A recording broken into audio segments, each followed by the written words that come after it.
こ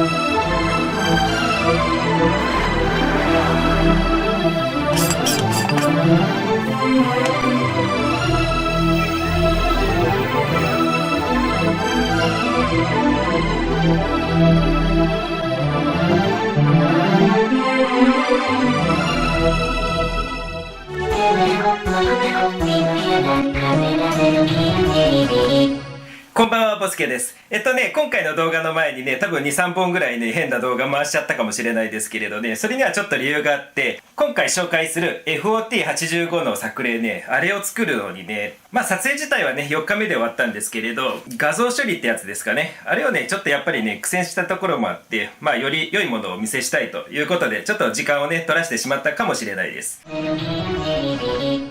それではまずね、こちら。対物レンズですね。今回ね、撮り始めにね、やっぱり焦点内外像でちょっと確認させていただいたんですけれど、それはね、問題なかったんですけれど、対物レンズよく見ると、光軸をね、調整するね、ところがね、少しもないんですよね。これなんでだろうと思ったんですけれど、これはね、スタークラウドさんからお聞きしたのですが、光軸を調整するね、ネジ類は一切ありません。つまり、ユーザーでね、光軸を調整する必要がないっていうことなんですよ。じゃあね、もし光軸狂っちゃったらね、どうするんだろうって話なんですけれど、これはね、狂わないです。正確な表現をすれば光軸は極めて狂いにくいっていうことなんですが、私もね、製造業のね、工場で働いているんですが、その中には品質は工程で作るっていう言葉がありまして、例えばね、光軸調整ができるレンズってなんでね、後から光軸が必要かっていうと、狂うから調節をするんですよね。そうじゃなくって、狂わないものは後からね、ユーザーがね、調整する必要ってないじゃないですか。でね、この望遠鏡はね、かなりね、高精度で作られてて、この3枚のレンズっていうのは、実はね、リングでね、固定してあるだけなんですけれど、そのね、リングのね、加工精度がね、非常に高いために、そのね、リングをね、噛み合わせてる状態で、十分交差が許容範囲に入るっていうことなので、ですのでね、後から、狂った、調整しなきゃっていうようなことがね、ないわけですね。レンズの枚数がね、増えれば増えるほどね、やっぱりどうしても狂いやすくなってくるので、やっぱりね、高精度な鏡頭の中に収まったレンズで、しっかりとね、交差を取ったものの方が、後々のね、メンテナンスはすごい楽ってことですね。まずはね、ちょっとね、見えにくいスペックですが、それをね、言いたかったってとこです。あとね、この望遠鏡のレビューとあんまり関係ないですけれど、このゼロとのね、相性がね、抜群ですね。ちょい見と意味でもね、これちょい見用にも使えるなと思いましたね。私ね、300倍ぐらいでね、確か観察したと思うんですよ。5倍バローと 9mm の接眼レンズつけてね。こうやってね、動かすときは揺れるんですけれど、パッとね、離せばね、ピタッと止まるね、仕様になってますので、本格的な望遠鏡ながらちょい見ができる。そこら辺もね、いいかなと思いました。あとで惑星撮影していた時に何気にね、使いやすかったのがね、やっぱこの鏡頭回転機能ですね。私の場合はね、パソコンがね、向こう側にあったんですけれど、これをね、スーってね、回転させてね、ちょっとね、こっち向きにあるとね、こう手を回さないといけないので難しいんですけれど、こうしてやればね、手が簡単に届くので、このね、回転機能はね、カメラを回転させるって意味じゃなくても、このね、ピントのノブの位置をね、自分の触りやすい位置に固定するっていう分でもね、なかなかね、いいなと思いました。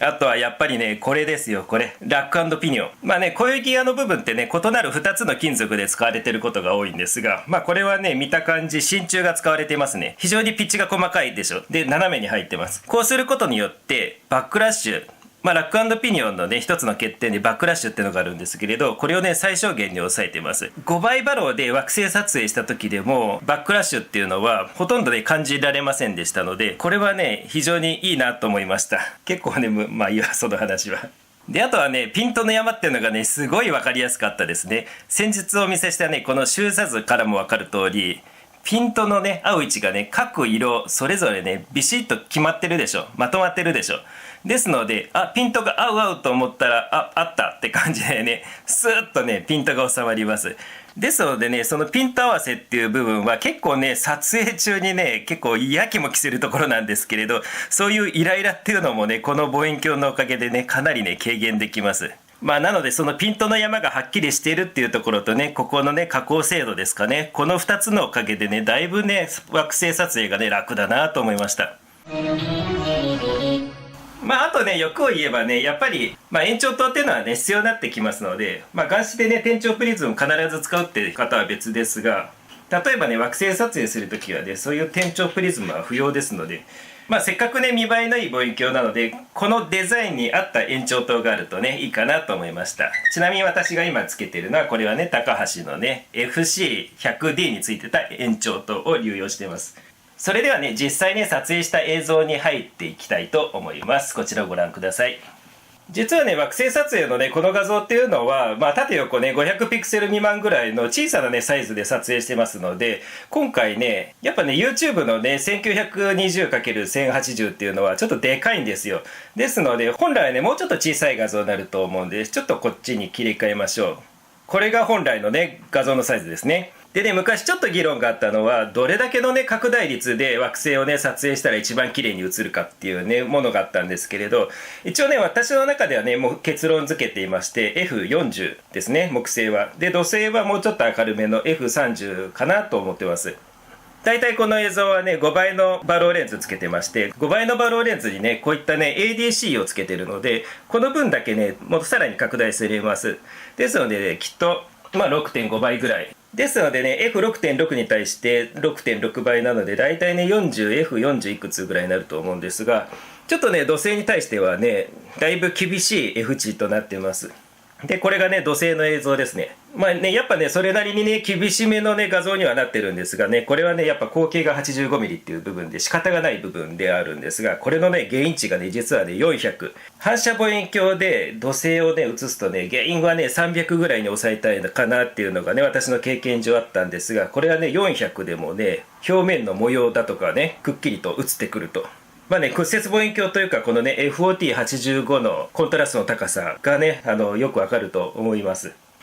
こればっかりはね、使ってないとね、そこまでね、ピンとこないかもしれないですけれどね、実はね、非常にね、苦しい設定でね、撮影はしていますが、それでもね、映ってくるということですね。で、これをね、ちょいちょいとね、スタッキングしますよ。はい。